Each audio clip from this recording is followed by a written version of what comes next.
Oh, Agent Starling, do you think you can dissect me with this blunt little tool?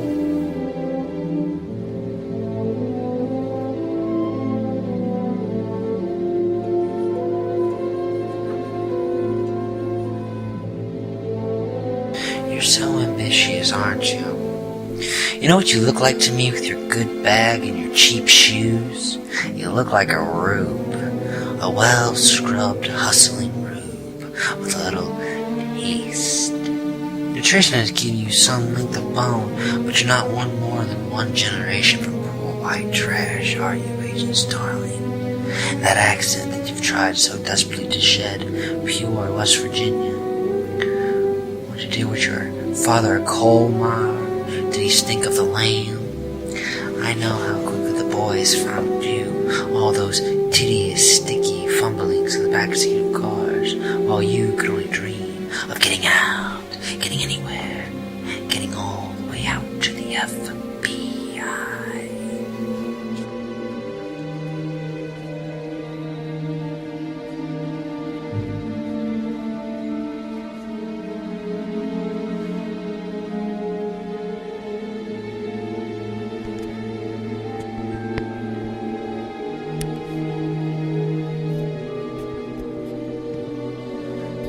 Jack Crawford dangles you in front of me. I help you, give you some information. But why do you think that is, Clarice? Do you think I enjoy watching you? Imagining how good you taste?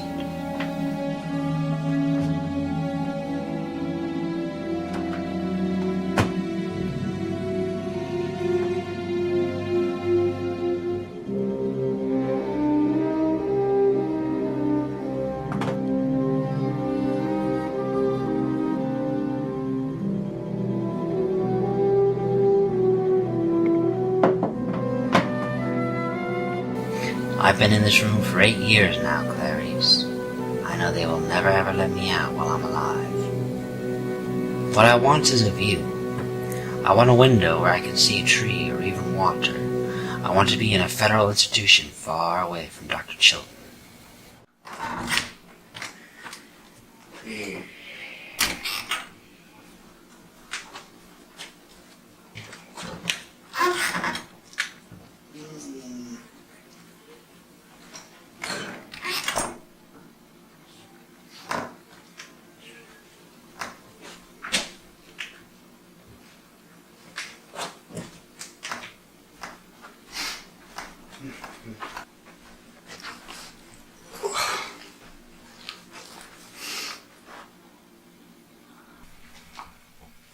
Tell me, you wouldn't happen to have another one of those, would you? Hello, Dr. Chilton.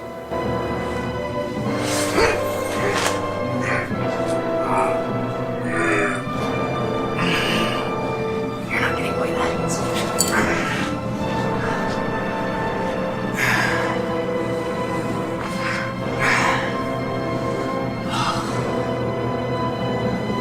I hate it when people are rude.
Quid pro quo.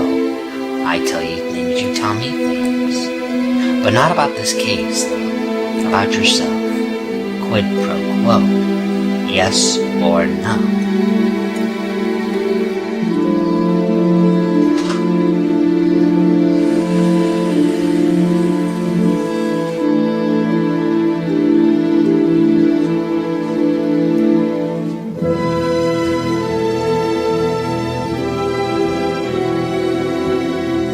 Oh, Clarice. Your problem is you need to get more fun out of life.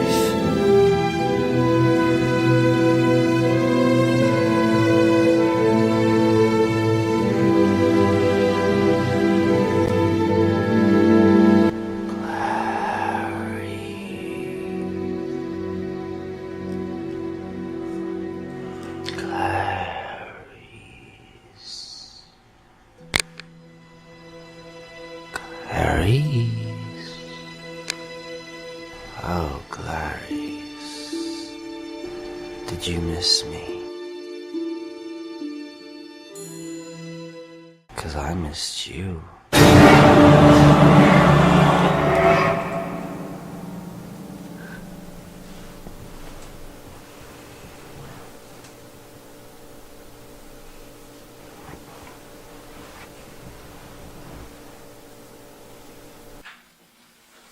Dr. Chilton. Hi. I know what you're thinking. And yes, I did follow you for quite some time. Oh, and if you're wondering why you cannot move your body, I've injected you with paralyzation. Don't worry, your head can still bobble around, but basically anything from the neck below, you cannot move. Excuse me. Oh. So you do have more. You don't mind, do you?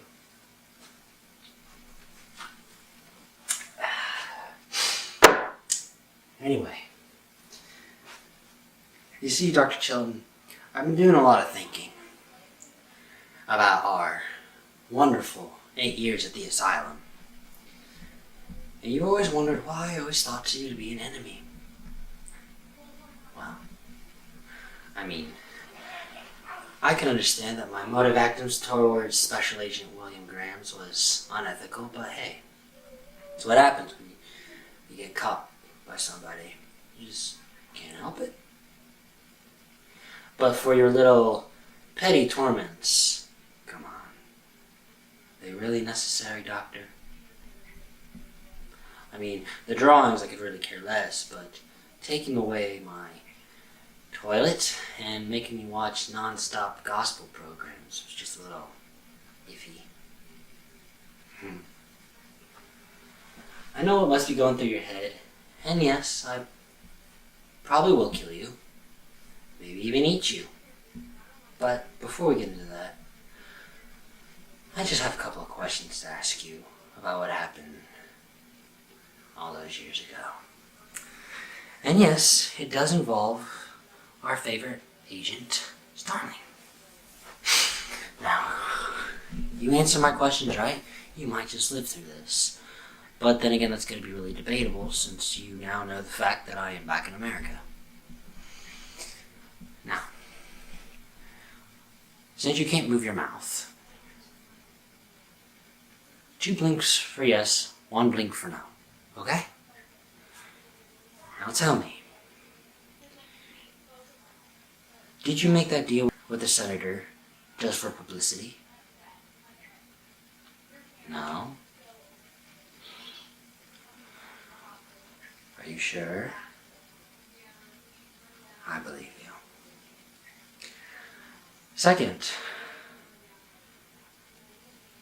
were you taping me and Agent Starling's conversations after her first visit? That's what I thought. Now, final question.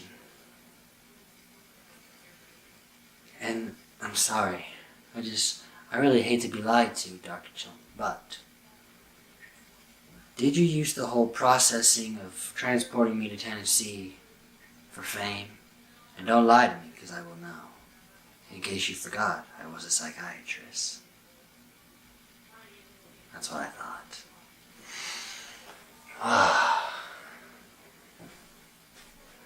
Oh. And in case you thought of calling the police, Dr. Chilton, I confiscated your phone while you were passed out. Speaking of that, I need to make a very quick call. It won't take a moment.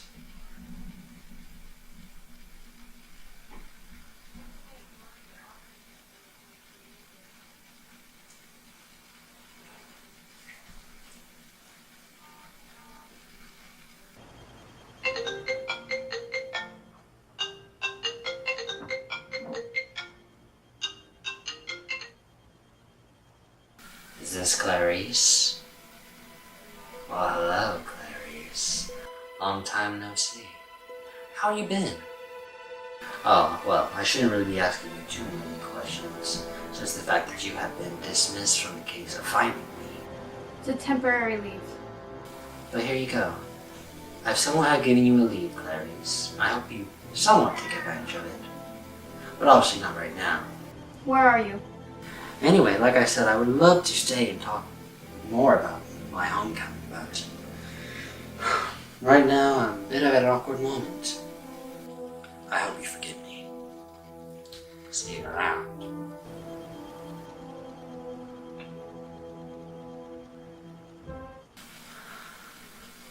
Okie dokie, Dr. Chilton. Oh, what am I doing? Alright. Shall we?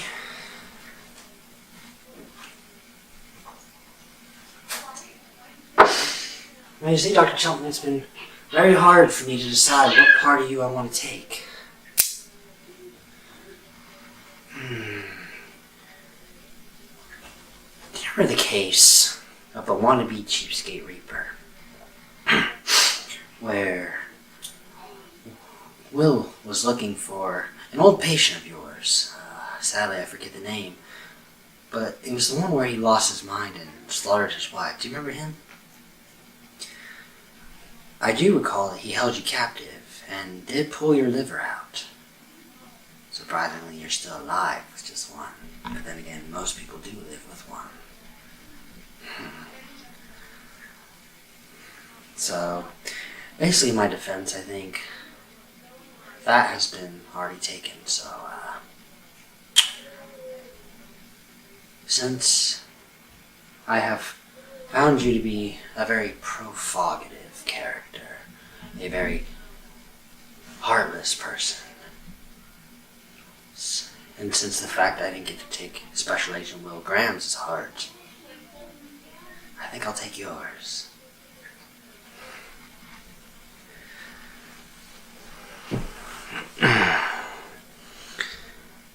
Tell me, how should you go out? In the front? Or the back? Oh wait, that's right. You can't talk. Well, I know in your mind you'll probably be thinking of the pain that you would have endured if you were not paralyzed from the neck down. So why don't I just put you out of your misery now?